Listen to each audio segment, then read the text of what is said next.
Welcome back, everyone. Thanks so much for rejoining us. I'm your host, Bryan Vogt, the host of Ready, Set, Sold.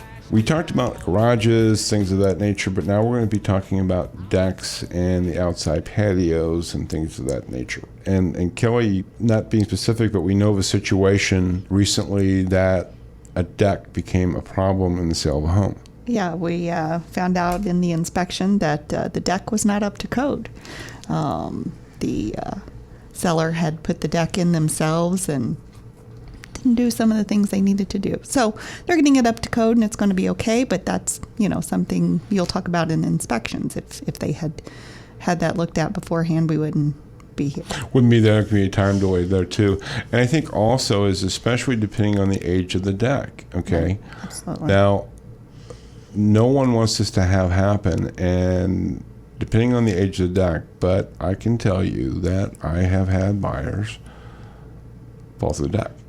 Okay. Now, here's the ironic part about that. When they fell through the deck, and luckily they weren't hurt, okay? That's the number one thing. Absolutely. Because, again, there could be rotted wood sometimes. They didn't buy the house either. Yeah. Okay. So they didn't get hurt, and everything was fine, but they didn't buy the home. And I think that's the most important thing to keep in mind. So again, getting these things checked out, getting the deck checked out, and we'll talk about that more next week. But one of the things that we're going to be, as far as having a home inspection done prior to that, but just do a visual if you need to, or have a friend, or if you know somebody or things like that, just have a visual done. Just so you know, even if you have the decks that are supposed to last forever or 50 years, I've known of situations where I'll just say that doesn't always hold true. So even though it's guaranteed for X amount of time, sometimes that guarantee doesn't seem to hold up.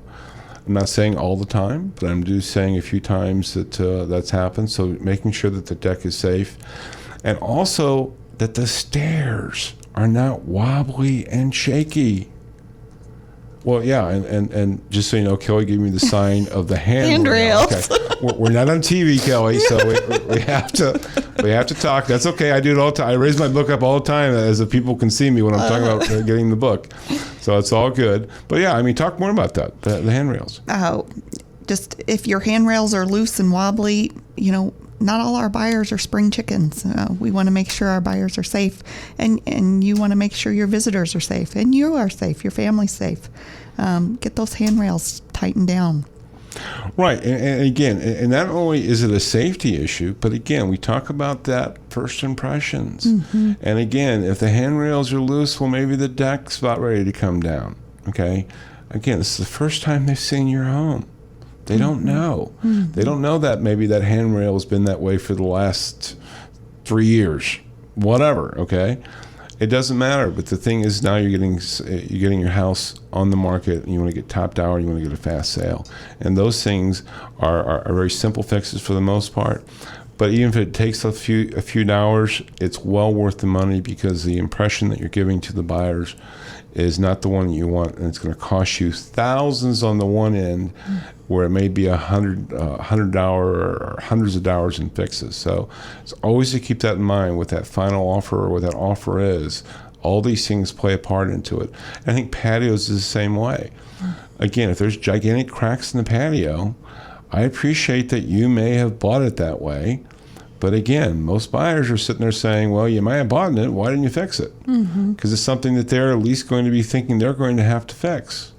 So these things, again, deal in hundreds of dollars of fixes usually. It can cost more, it depends. But you're talking thousands of dollars on the other end on the perception of what the buyer is looking at. So we talked about the decks. We talked about the driveway, the sidewalks. We've talked about all those things, getting the lawn cut and that. And it's okay to get a professional in. Again, many, many more sellers now are getting a professional in. They've never used one before. They're very cost effective. Look, as sellers, we've got our lives go on. We don't always have that time.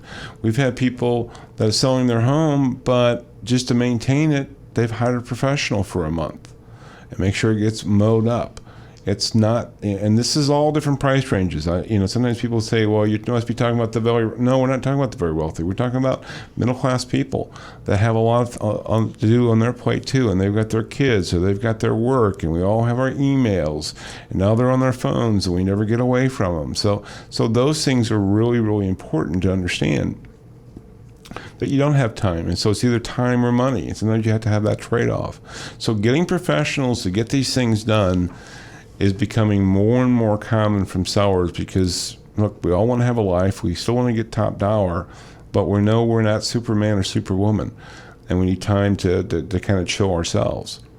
So that becomes really important.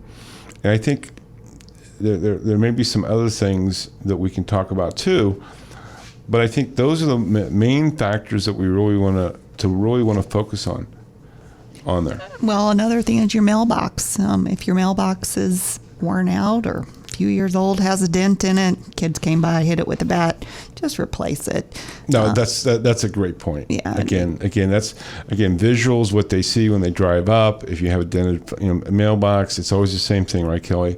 Yeah. Well, why is it right? Yeah. Why is the mailbox dented? Yeah. Is this a bad neighborhood? What is this? Yeah. What's just going on? It. Yeah.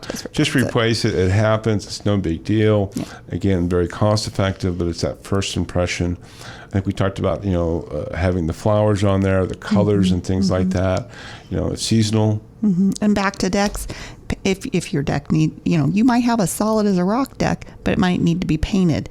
It just makes a great first impression if you stain your deck, paint your deck. Absolutely, that's a great point.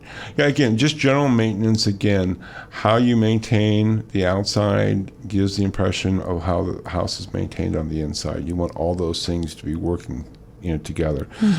Fences. I think we didn't talk about that. Same thing with fences. If you have a solid fence that's got some green moss growing on it, please power wash it. It just makes a huge difference. Also, the side of your house, I think it's the north side, there's always the moss. That's a great point. That's a great point. Hey, I tell you, we're going to wrap up this segment here, but in the meantime, this information and much, much more information is available in the book. If you have a friend, if you have a family member, maybe you're thinking about it. Look, you don't have to use me, use whoever you want. But this information will get you top dollar. It will get you a fast sale as 12 proven steps. Go get the book, readysetsold.org, not .com, readysetsold.org, not .com. We'll see you shortly. Oh, don't try to say